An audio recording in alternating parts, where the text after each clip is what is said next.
So in this lesson we're looking at the component form for figuring out the dot product. So before we've seen it where you times the magnitude of both vectors and then multiply through by an angle.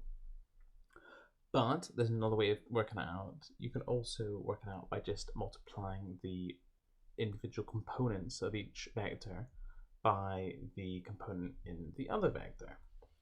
So when you think about dot product, we're really thinking about directional multiplication. So if we take these points as x, y, and z, x, y, and z, what the dot product really says is what is the multiplication of everything in the x direction, what is the multiplication of everything in the y direction, what's the multiplication of everything in the z direction. So it's how these things interact with each other.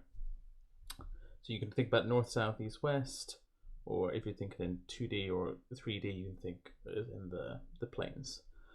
But again, this is relatively straightforward.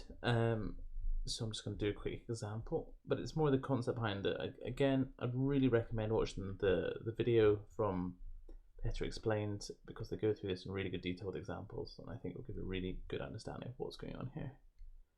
So what's this going to look like? Well, it's just a1 times b1, so a dot b is going to be 1 times 2 plus 3 times 6 plus minus 4 times 2, which equals 2 plus 18 minus 8, which equals 18 minus 8 is 10, plus 2 is 12.